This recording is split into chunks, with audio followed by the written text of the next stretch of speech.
Ich frage dich ganz ehrlich, liebst du Allah? وَمِنَ النَّاسِ مَنْ يَتَّخِذُ مِنْ دُونِ اللَّهِ أَنْدَادًا يُحِبُّونَهُمْ كَحُبِّ اللَّهِ. Und von den Menschen gibt es welche, die sich neben Allah Rivalen nehmen und diese Rivalen so lieben, wie man nur den allmächtigen Gott lieben soll. Und was sagt Allah dann? وَالَّذِينَ آمَنُوا أَشَدُّ حُبًّا لِلَّهِ.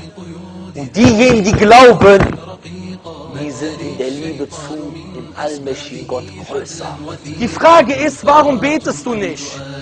Verstehst du? Man betet nicht, weil man sich nicht bewusst ist, was das für eine Sünde ist. Ich habe darüber geredet, dass wir uns nicht bewusst sind darüber.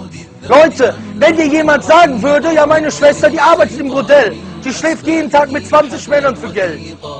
Würde der es einfach so erzählen? Nee, der würde sich schämen. Nicht zu beten ist schlimmer.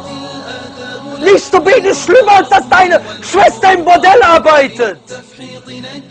Und wir stehen hier und lachen uns kaputt. Wer, der hier sitzt, nicht aufzeigt, fragen, hat versucht, seinen Nachbarn den Islam beizubringen? Wer hat eine Übersetzung vom Koran geschenkt? Wer hat versucht, ein Buch zu übersetzen, wo über Islam geredet wird? Wer hat eine Internetseite gestaltet? Wer hat Flugblätter verteilt? Wer hat Leute heute mitgebracht in die Moschee? Wer hat Leuten heute Bescheid gesagt, komm vorbei, ihr wird auf Deutsch etwas erzählen? Wer? Bruder, wenn du es nicht gemacht hast, dann gehörst du auch nicht zu Khaira Ummatin Ukhrijat Linnas. Weil die Merkmale von dieser Umma, von der Besten ist, das ist das Merkmal. Was ist, wenn du hier aus der Tür gleich rausgehst, hast dir nicht vorgenommen, 5-mal am Tag zu beten, BUM! Und da kommt der Lastwagen und du bist platt. Was ist dann? وَجَاءَتْ سَكْرَةُ الْمَوْتِ بِالْحَقِّ.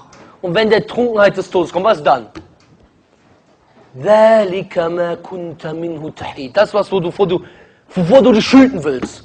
Was ist dann? Und dann siehst du 2 Engel in der Augenweite mit finsteren Gesichtern. Und dann zieht der Todesengel dir die Seele raus, wie so ähnlich wie Stacheldraht durch die Baumwolle. Was ist dann?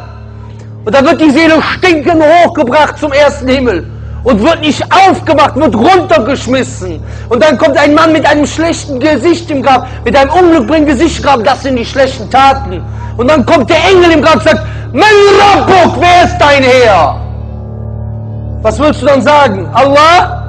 Bezeuge hier, dass Allah dein Herr ist und werf dich vor ihm nieder. Wer betet? 1%, 5%, 10%? Du willst dem Islam helfen, du betest noch nicht mal. Sei dir bewusst, wenn du nicht betest. Das ist so gut wie das Ticket in die Hölle. Aber keiner soll hier heute rausgehen, ohne anzufangen zu beten. Ohne anzufangen zu beten. Fange heute an.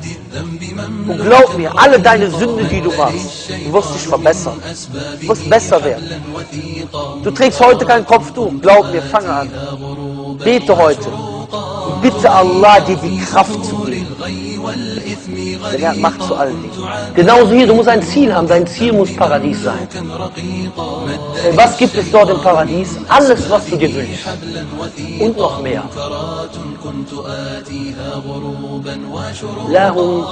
Dort gibt es für sie, was sie wollen.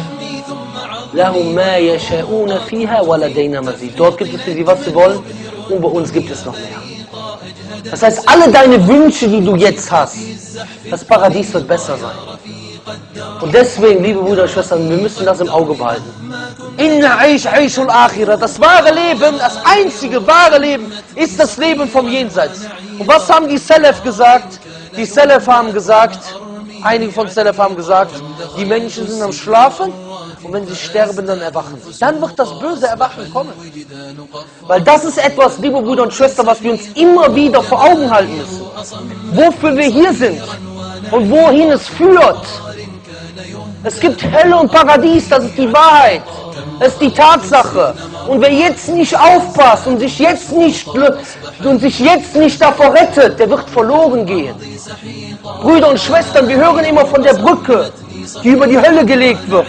Wie ist die beschaffen? Schärfer als ein Schwert, dünner als ein Haar, diese Brücke. Diese Brücke hat heute begonnen. Denn das Diesseits ist die Brücke. Wenn du jetzt die Brücke nicht richtig nimmst, dann wirst du sie auch später nicht nehmen. Du wirst runterfallen ins Höllenfeuer. Und dieses Höllenfeuer, was gibt es dort? Inna ladayna ankala wa jahima wa ta'amada russati wa adaban alima.